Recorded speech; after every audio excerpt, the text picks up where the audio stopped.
So, Paul Cadden, President of the Restaurants Association of Ireland, it's been a difficult couple of years for your members. How are things presently?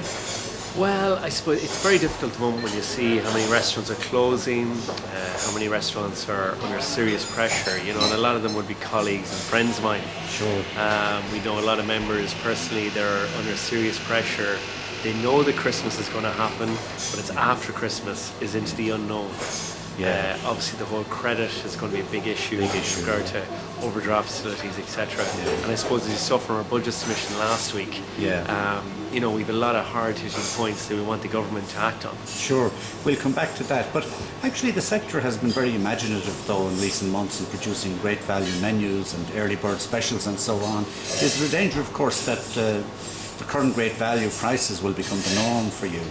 Well, I think you're right. In the last couple of years, the sector has been probably one of the quickest to react to the downturn. We've squeezed margins, we've cut costs, and sales volume has also fallen. But that can't go on forever. Sure. But at the end of the day, we have to get people dining out and we have to increase footfall. Yeah. I suppose as an industry itself and with the Restaurant Association, what we've done is we've created different festivals to encourage people to dine out, like the Dine in Dublin, and in Cork, Limerick, Galway, the Real Food Festival. And they've been great successes. Huge successes. And anywhere we can locally help festivals be set up to encourage people to dine out, give them a reason to dine out. Sure.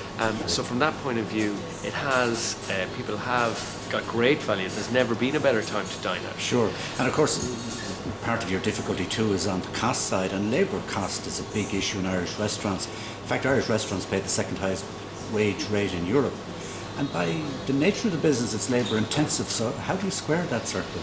It's one of the things we're trying to convince government about, and it's like, we have to shape the environment on that and get people to understand why it's so difficult to actually succeed in the restaurant business. We have a high failure rate in Ireland, but if you look at the obstacles that a restaurateur has to go through in a restaurant to survive, it's very difficult. The biggest thing is labour cost. Sure. We were always told in college if you keep it under 30%, and now it's at 40%, and simply that's unsustainable. And especially when the margins and the volumes are down, there's nothing left to squeeze. And if you look at then the rest of Europe, we're one of the few countries in Europe, or not probably the only country in Europe, where the minimum wage is lower than the actual catering wage. And we pay 10% premium on top of the minimum wage, and then a further 33%, which is a third on Sundays on top of that. Yeah, that's a real problem. Some of your members can't afford to open on Sundays. Huge problem. And we have a great product out there. Tourism is huge in this country. Every pound that comes into or every euro that comes in the country is new money. Yeah. And if you like direct foreign investment, which we keep talking about. And as well as that, if you take a lot of restaurants, they're the engine rooms of small towns in Ireland, seasonal towns, in the rural areas. And Sunday's a very important day. Absolutely, it's the day out down the country particularly. You had a very good and strong, hard-hitting pre-budget submission, but if you were to get a few minutes with the Minister of Finance before budget day, what are the things you'd be saying to him? Well, I think our message is finally getting through that the restaurant sector is hugely important. We can take people off the dole queues very, very quickly. If a restaurant is doing well, it can employ people very, very quickly, and unskilled people as well. Sure. That can take and train them up. So everything that helps, discretionary spend, obviously, if that's kept in the economy, and to encourage people to get out there and dine and give them the confidence to spend will help our sector. But as well as that, I suppose, specifically to our sector, we definitely have to do something about Sunday pay. Yes. Even if we were able to pay the minimum wage, we'd be happy with that. It's like anything can alleviate. We've cut all the costs we can now. There's nothing left in the business to cut, and there's no other way to drive sales. So I suppose we have to get rid of the airport tax. That has to happen. We have to get more people into the country.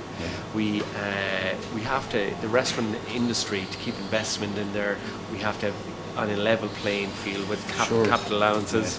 Isn't that one of the things that sometimes is missed in this debate? We've got a great tourism product and we just can't afford to let it disintegrate through these times. It's a key thing, and we're up against a lot. If you take the dollar is weaker against the euro, so the Americans can't. It's expensive to come to Ireland, and then the rest of the eurozone is in a lot of pressure as well. So we have to do everything to attract them into Ireland and get them spending money. Absolutely. And finally, Paul, tell us how a Westport lad like yourself winds up owning an award-winning Thai restaurant in Dublin. Yeah, well, as you know, my family had the Asgard Tavern in Westport. It's a great seafood restaurant for 20 years. And I have two younger brothers.